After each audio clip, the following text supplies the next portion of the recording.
During February of 2024, I downloaded over 100 demos from Steam's Next Fest catalog and played every single one of them on stream. And today, I know this is late, but I'm playing catch up here, I will be telling you about my top 10 out of those over 100 games, and also some honorable mentions. But let's not waste any more time and jump right into it with 10th place, Dreamcore. We all know and love liminal spaces. One of the most popular liminal spaces these days are the backrooms, and there are dozens, possibly hundreds of games about the backrooms, but we're not talking about those today. No, well, maybe a little, but we'll mostly be talking about the pool rooms today. The idea of these pool rooms was popularized when an artist named Pike started posting images of uncanny pools that he called Dream Pools on Twitter and Instagram. You might actually recognize some of his pieces when you see them, and Dreamcore took those pieces, as well as many others, as inspiration for their first level in the psychological horror walking simulator. Now, if you know me, you should be aware of the fact that I love walking sims, but don't particularly enjoy horror. So what does this mean for Dreamcore? Well, it's made it into my top 10, so you kind of already know, but anyway, it means that I'm actually incredibly intrigued by this game. Playing this for the roughly 30 minutes I set aside made me feel so incredibly uncomfortable, but I didn't hate it. Like, I hated it, but I didn't hate it. I liked it in a hating it kind of way, if that makes sense. I don't know, it makes sense to me. Point is, it was really cool. I was actually feeling very good in the beginning, but the more I walked around, the more uncomfortable I felt. Maybe it was the maze-like structure that makes it so incredibly easy for you to get lost. Maybe it was the echoing ambiance that makes you feel like there's possibly something in there with you, and that feeling of not knowing is just really scary. Or maybe it was those goddamn balls with smiley faces. Jesus Christ, they just sit there, but they genuinely scared me more than once. There is a puzzle you're supposed to be solving to properly make it out, but I haven't been able to do it because at the end of the day, I will shit my pants if a game is scary. But regardless of how I feel about horror, as someone who is very fascinated by liminal spaces and really enjoys walking sims, I am very much looking forward to Dreamcore's full release, especially when you consider the fact that the pool rooms are not going to be the only explorable liminal space in this game. Dreamcore still has a demo out on the Steam store, and the store page also shows another level the developer has been working on, and I wouldn't be surprised if somewhere down the line we'll get to see the backrooms in this game as well. That's Dreamcore, go check it out. Moving on to 9th place, Star Trucker. Imagine you take Euro Truck Simulator and you put it in space. What do you get? Star Trucker, you get Star Trucker. I was initially intrigued by this game because I love driving in video games. It's fun and relaxing, but in space? What's that gonna be like? I just had to know. This was probably one of the games I was looking forward to trying out the most, so of course it would be the final game I'd play. It was perfect though. Gotta love ending it on a high note.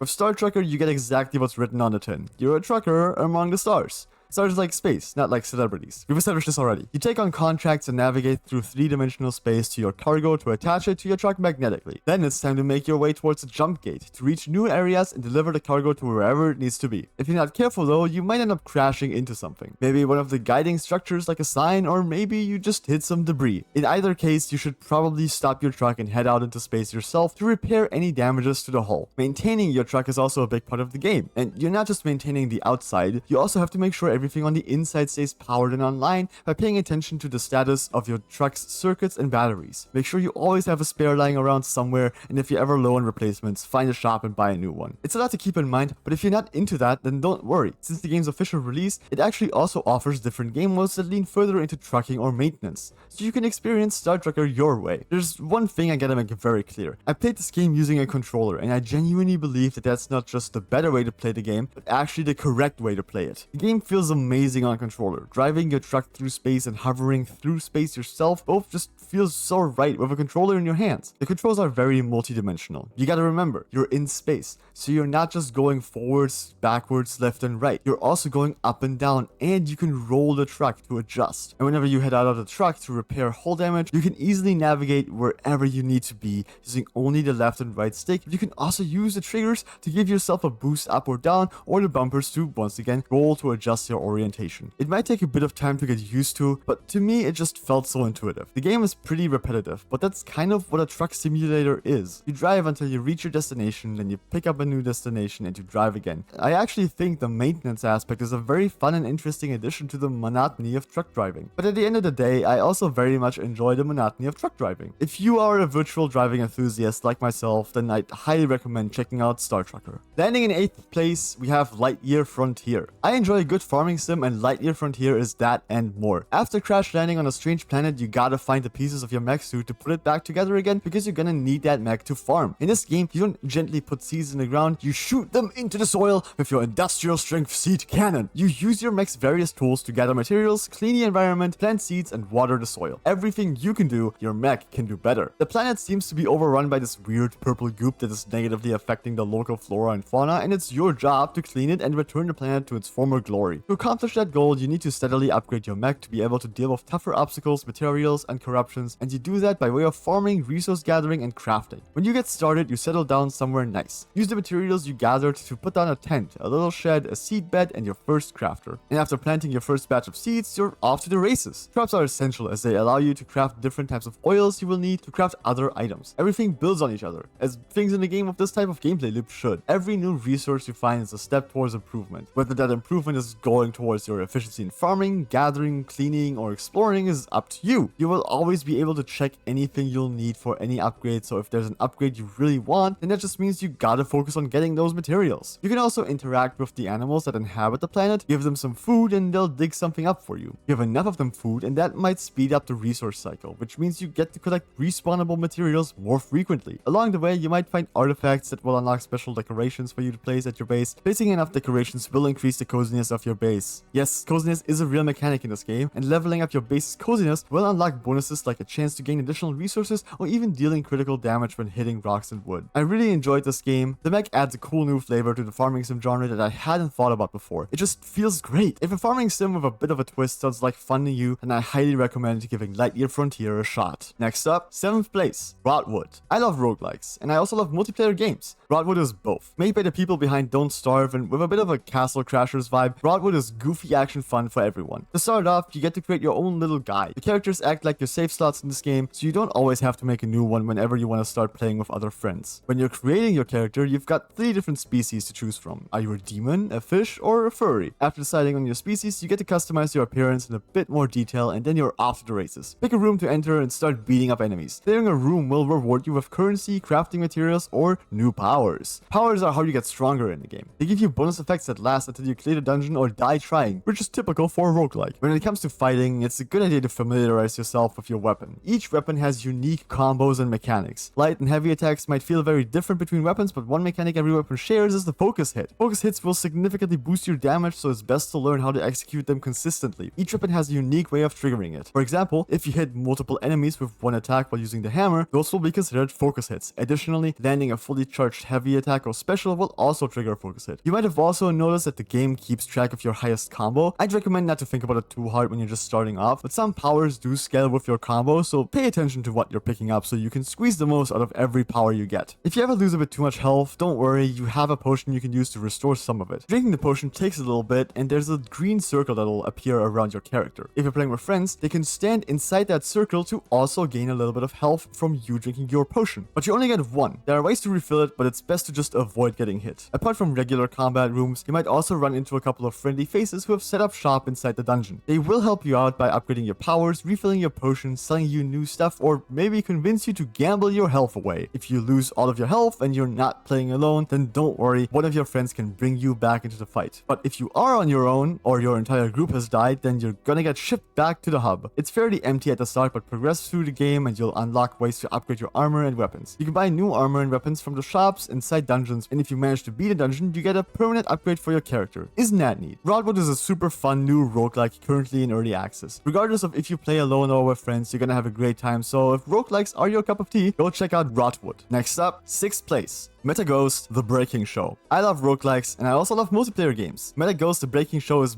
wait a second, this feels familiar.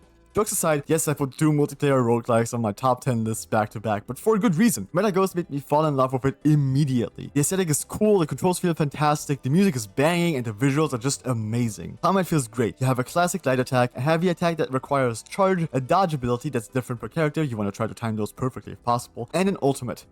Occasionally, there will be an enemy or some kind of bat in the room with a yellow bar. That one's called the tenacity bar. Near that bar, by hitting it, and you'll enter fragility space, which will interrupt all enemy actions, stun them for a short time, and give you a small boost in attack speed. To get the most out of each combat scenario, you should always try to add variety into how you fight, because this game has a style meter. The style meter is there to build up hype and increase your monetary reward after every room, because in universe, you're part of a game show that is being televised across the globe. The better you do, the more likes you get, and you do want those likes because they act as currency here. Along the way, you pick up drives, special powers to boost your strength, and relics, a sort of equipment piece that'll give you some bonuses. As you progress through the stages to reach the boss, you might run into elites, challenges, or events. Those work a little differently from regular combat rooms. Elites will throw a bigger enemy at you, a mini-boss if you will, and beating it will net you some pretty good rewards. Challenges kind of feel like mini-games. Here you can beat up some cubes to gain a bunch of extra likes. And events present you with a choice. Pick whatever floats your boat. You might trade some likes for a new drive, or maybe even a permanent HP upgrade. Who knows? Every 10th stage will be a boss until you reach the end. How many stages you'll have to beat until you reach the end depends on the difficulty, starting with 20 and increasing to 30 at higher difficulties. Additionally, before you get to fight the boss, you can check out a shop that usually has a 30% heal, 2 random drives, and a relic. So if you've been popping off, you'll get to boost your power quite a bit before the boss. That's not all, because there's another machine that lets you fuse 6 drives into one with a special effect. This does not consume the 6 drives you used, but you can't use them for another fusion drive in the future. These fusion drives are pretty sick, and you should try to get at least one new fusion drive before each boss. Bosses have multiple health bars, don't stagger as easily, and will become stronger with each health bar that has been cleared. Beating a boss will get you some really nice rewards. You'll get a new drive, a high tier relic, and a heal in case you took some damage during the fight. Beat the final boss, and that's it. You cleared it. Pick up your clear rewards and use them in the lobby to upgrade your characters with new passives, equipment, and weapon skills. When I played the demo, the game has 3 playable characters, and since then they've added 2 more. Every character is unique and employs a different playstyle, so give them all a shot to see which one you're most comfortable with, or just go nuts with all of them. As mentioned at the start, the game does have multiplayer. You can get together with a friend and experience the breaking show as a duo. And if you don't have friends to play with, there's also online matchmaking. Meta Ghost still feels incredibly good playing solo, and the co-op mode feels a bit more like a nice bonus. If you're also always on the lookout for an interesting new roguelike, then consider playing Meta Ghost The Breaking Show. Moving into the top half for 5th place. Cryptomaster is a modern text-based adventure. You are awoken by the Cryptmaster, who's kind of an asshole, but he did bring you back to life, so there's that. After being brought back, you first have to remember who you are, and you do that by typing the names of your 4 party members: Joro, Sin, Maz, and Nyx. Apart from walking, everything in this game is done by typing a single word. Throughout the game, you can find chests you can interact with. These are little guessing games. The Cryptmaster will look into the chest, and you can ask him to look, feel, taste, smell, or remember to get some more information on what's inside. You get a limited amount of hints and guesses, but this can be adjusted in the settings. Correctly guessing the contents of a chest will reveal matching letters for each of the character's next skill or lore. See those white boxes below their names? Those are your hints for character related stuff. The game also has combat, real-time or turn-based. You get to pick that on the main menu. I played the game with real-time combat enabled, which is an incredibly stressful experience. Fun though. During combat, you'll notice that names represent health bars. Every letter is 1 hit point. This is true for your characters as well as the enemies. Once you beat an enemy, you get to pick one of the letters as a hint. Whenever you guess a new skill, it will be added to your repertoire, so you can use it whenever you want while you're in combat. All skills have a different effect, so it's important to familiarize yourself with them as much as possible. You might even find some cool synergies. Your first goal in the game is to find the Soul Stone. This will allow you to exit the tomb, but it will also impose an interesting new restriction on you. Once you get the Soul Stone, every skill unlocked past the first one will have a cost. That cost is based on how many letters long the word is. So boot costs 4 souls, while soothe costs 6 souls. You can increase the amount of souls you're carrying by squashing bugs. You do that by paying attention to the walls and listening for a skittering sound. You know, the one you'd expect the bug to make, as they'll sometimes be crawling on a wall while you're moving about. Approach them and type out their names to squash them and gain souls. In certain spots you might run into an altar. Interacting with the altar will cause some weird fiery ghost woman to speak to you, but she doesn't like you because you're dead, so the Cryptmaster tells you to desecrate the altar. There's a couple of ways to do that, so get creative. Desecrating an altar will heal your party and save the game. This is not a one-time thing. After ruining it, you can just interact with it again to heal and save. I think this game is so incredibly creative. The artistic direction is super interesting and the mechanics are very fun. The full game has even more things you can do to help you along your journey. It can get pretty tough and overwhelming at later points, but the game lets you adjust a lot of things in the settings for an easier, less stressful experience, and I think that's really neat. Cryptmaster is a super cool game that might not be for everyone, but I can't recommend it enough. Next up, in 4th place, we have Until Then. Meet Mark, the laziest underachiever you'll ever meet. His room is a mess and he's unsure about what he wants to do with his life. He just kind of wants to make make it through the day. He goes to school doing the bare minimum not to fail and hangs out with his friends. Until Then is much more than just a simple visual novel. It's an interactive coming-of-age story set in the Philippines. Well, it's inspired by Philippine locations and culture according to its Steam page. Get dressed, check your emails, text with your friends, you even get a pseudo type out your responses, and to browse social media, liking, commenting on, and sharing various posts. In this beautiful pixelated world, you really get to live out the nightmare of being a high school student who's just waiting for the day to pass. Until the day when everything changes. I'm sorry, I actually can't say much about that because I didn't make it super far in the demo, but the Steam page makes it seem like there's something big and mysterious coming. From what I've played, the game feels very cool and down to earth. It's just a bunch of teens being teens, talking about regular teen stuff like school, video games, love, prom, sports, and whatever else teens tend to talk about. From what I've played, there isn't a lot of exploration. You just move from point A to point B in a straight line, but that straight line is full of extra bits of world building, throwaway jokes, and people you can talk to. I've been thinking about this game ever since I played the demo. I already bought it, I own it, I just haven't started it because I wanted to stream it and I had been busy, but I'm doing it soon, I promise, I will get there. It's just so engaging. I love the art style too. The characters look simple yet unique. They're identifiably their own people, but they look real as pixel art can look at least. And they talk the way people talk, I think. It doesn't sound stiff or rehearsed. Well, there's no voice acting, it doesn't sound like anything, but the vibe you get from reading it is pretty realistic, I think. It's relaxed. It is a little quippy, but fuck man, we're telling a story here, and personally, I say random dumb jokes out loud all the time, even in private conversations. Saying quips is normal to me.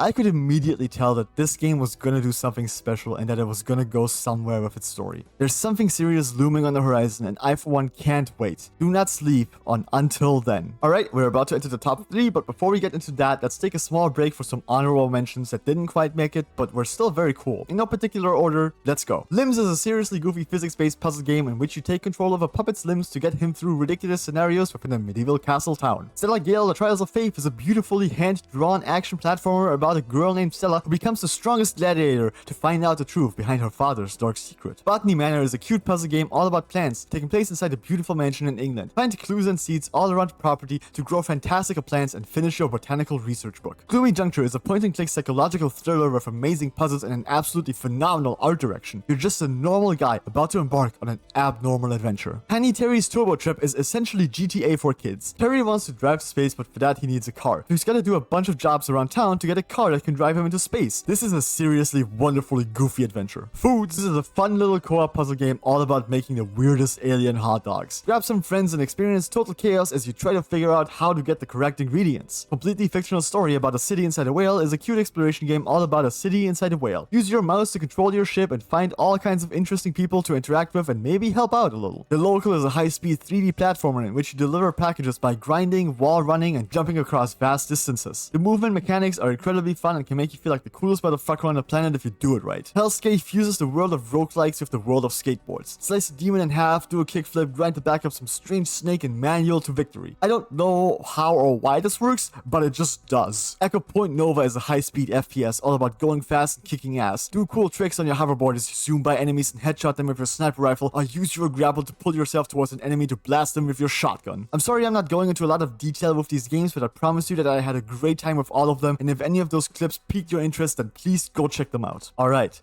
time for the top 3, starting with Fragmented City. Welcome to Birdland. Well, it's not actually called that. It's called Hawkfield. Honestly, what's the difference? Fragmented City is a strange life sim in a city full of weirdos. Affectionate. Try to live a life as normal as you can manage or explore every nook and cranny of the city to find all the really weird stuff. There's lots to do here. You can talk to strangers, collect bottles, turn them in for money, do jobs, commit crimes, help people, investigate the strange cult that recently surfaced, or just explore the world. Exploring is something I personally enjoy a lot when it comes to video games, and I had a great time exploring in this game. There's many routes to take. You can just walk along between buildings and through hallways, or you can crawl through vents, climb ladders onto roofs, or walk along a building's facade. The city isn't the only place to explore though. If you can manage to get a metro pass, you can take the train to Kingfisher Valley. Who knows what will await you there? There's many secrets to discover and many storylines to follow. Like there's these lost pet posters all around the city, and when you finally find that lost pet, they talk and you can offer to get rid of the posters for them. This game does have a moral system and you can check where you stand at any time, so think about your choices because they might have consequences. You can also find tipping birds and stickers all across the city. You can make the tipping birds start tipping and the stickers can be peeled off so you can put them up in your own apartment. They're like little collectibles. If you have the money for it, you can even buy new things for your apartment, like a computer or a radio, so get to work. This game is strange in the best way possible. The visuals are pretty plain, but they are still unique and interesting, and the chosen color palette of mainly blues and grays being accented with occasional reds and yellows is a very interesting touch. This was an extremely pretentious sentence. I don't know color theory, I have no idea what I'm talking about, but I think it looks nice. Fragmented City looks simple on the surface, but can get pretty complex the deeper into it you get, and I can't wait to truly dive into the city of Hawkfields. In second place, we have Children of the Sun. The actions of a cult caused your dad to kill himself, so now it's up to you to take revenge. In Children of the Sun, you stake out various locations of cult gatherings just so you can take a singular shot with which to kill every single cult member present. You heard that right, you only get one shot. The way this game works is that you get to view the location from a sometimes small and sometimes large perimeter away from where the cultists are. From here, you take a look around and mark every cultist you can spot. Once that is done, it's time to formulate a path. When you take the shot, you follow the bullet's trajectory until it hits its first target, and as soon as the first guy has been taken out, it's time to re-aim. Find the second guy, reshoot the bullet from where you killed the first, and repeat until everyone is dead. If you're unsure on how to get around an obstacle, look out for cars or maybe even birds. Hitting a car's gas tank will blow it up, and it will let you re-aim again. Sometimes the cultists will hang out around a car, which means you can get an easy 2-for-1 deal. The further you progress, the more advanced your shooting skills will become. You get to unlock new skills like slightly curving the bullet around an obstacle or just straight up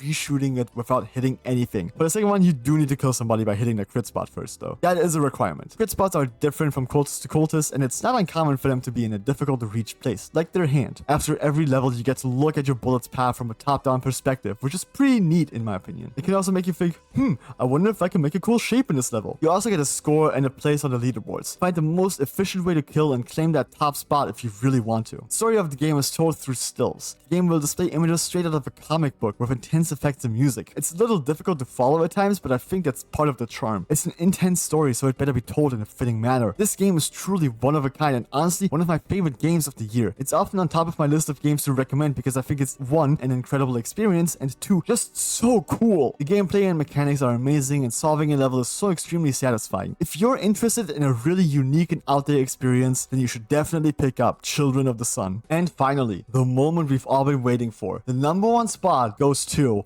Raw Metal. The name already goes crazy hard, but the gameplay goes even harder. Raw Metal is a stealth action beat-em-up dungeon crawler, and I know that sounds like a lot, but man, does it work. You're trying to infiltrate a mining facility by sneaking in, hiding in the shadows, avoiding the light, waiting for the perfect opportunity to strike. During the stealth sections of the game, you'll be sneaking through corridors to find key cards for various rooms, as well as the elevator, because you're trying to go all the way down. Those key cards will be in various locations, and there will always be 3. 1 for the storage room, 1 for the special room of the level, and 1 for the elevator. There will also be boxes all around the level, as well as in the storage room that you can loot, and they'll have helpful gadgets or gear inside. I will tell you more about all of that, but I want to start talking about the combat first, because when you get into combat, the gameplay style shifts dramatically. You go from a top-down stealth game to a 3D real-time brawler. There's 2 ways to initiate combat: a sneak attack or being caught. If you initiate via sneak attack, the enemy will lose some of their health and you'll have an easier time fighting. If you get caught, however, they'll be at full strength. Getting caught can also mean you'll end up fighting multiple enemies, depending on how many guards were around at the time. Combat is deep. You have separate buttons for punches and kicks. Hitting them once is a light attack, while holding them charges a heavy attack. You can also parry or dodge. The parry timer is tight, but rewards you by stunning the enemies for a bit so you can really lay into them as punishment. Dodging just gets you out of danger. It's much more forgiving than parrying, but not as rewarding. The gadgets I mentioned earlier can help you in and out of combat. 2 of the gadgets I played with in the demo were a taser dart and a tear module, which will transport whoever was hit to a random location on the floor. The health bar of all your opponents is always displayed in the top right, while your own health bar is displayed in the bottom left. Those green boxes are your health. Get hit and you lose 1. Lose all of them and you're out. Don't worry though, your health gets restored after combat. If you do die though, you will lose all the items on you at that moment, so keep that in mind. And on top of all of that, the game has a sort of style meter. Add variety to your fighting style and don't get hit for the best evaluation. Your grade will be shown at the end of combat and it looks very cool. What's the point of this? Well, after combat you get to loot the bodies of the defeated guards, and the better your grade, the better your rewards. Now, the gear. As I've mentioned, you can get gear by looting boxes or bodies. There's 4 types of gear you can find: head, torso, hands, and feet. And you can equip a piece as soon as you find it. There's many different kinds of gear, each with unique looks and different effects that can help you during combat or while stealthing. Let's talk about the special rooms. On level 1, you can find the gear exchange. Throw in a piece of gear you don't like, pay about 300 germite, this is the game's currency, you get this by looting boxes and enemies, and receive a different piece of gear. Simple as that. Initially, level 2 had the furnace, while level 3 had the contraband stage, but this was changed in a recent update to the game, so I'll talk about them in the new order because it's actually a big improvement. Contraband stage station on level 2 has a large box inside. In that box, you'll find the gear from your last failed attempt, or just a nice extra piece or two. And since you're definitely carrying some solid pieces of gear now, you can make your way to the furnace in level 3. The furnace can do so much for you. A lot of the gear you find will be damaged and come with negative effects. The furnace lets you repair that gear and get rid of those negative effects, or price of course. If you have some gear you really don't like, or maybe it's a dupe, you can also scrap it here. Scrapping gear or gadgets will net you a few more germite, and you'll feel a bit lighter. After all, there is a weight system and carrying too much will encumber you, so use those gadgets and scrap that useless gear. You can also upgrade your gear at the forge. This will improve their effects and, if you're lucky, reduce their weight or add an armor slot to it. Armor is extra health that's positioned before your final box. Once broken, it stays broken until repaired again. It's a safety net. After making it through the 3rd level and descending to the 4th, you will notice that it's very different because every 4th level contains a boss. There's nothing else on this floor. Beat the boss and you get the elevator card to move up or down, as well as a nice new piece of gear. Fail, and like always, you will lose everything that you're carrying. Something that's very interesting about raw metal is that once you've found the elevator access card, you get the choice to descend or return to the surface. Returning to the surface will end the run early, but you won't lose your gear or germite. And when you go for another run, you can take any banked gear or germite back in with you, or leave it all on the surface where it's safe. You can also use the germite to start on a deeper level. That way you don't have to redo the earlier levels, or if you're fresh off a failed attempt, you can just try to quickly grab your stuff from the contraband station and immediately head back to the surface. The general layout of each level will always be the same, with the only difference being the location of loot and keycards, as well as the difference in which doors will be locked. Raw Metal is genuinely one of the coolest games I've ever played. The gameplay and visuals are both so incredibly raw. I fell in love with this game immediately, and I can't wait to see how it will evolve. Go play Raw Metal. Seriously, it's so goddamn good. And that's it. This was my top 10 list of games I played during Steam's Next Fest from February of 2024. If you're still here, thanks for watching, and I hope you enjoyed it. And if you did and would like to see more of this, don't worry, because I'm already working on my June 2024 top 10 video, so I can catch up with everything before the October Next Fest comes around. God, I hope I make it in time. Anyway, all of this was streamed live on Twitch. The VODs are available on the VOD channel, and when it's time for the next Fest, I will once again be streaming as I play through over 100 demos to find a bunch of cool new games, because that's what it's really all about. Links to everything mentioned will be in the description. Again, thanks so much for watching, and I will see you all next time. Bye bye!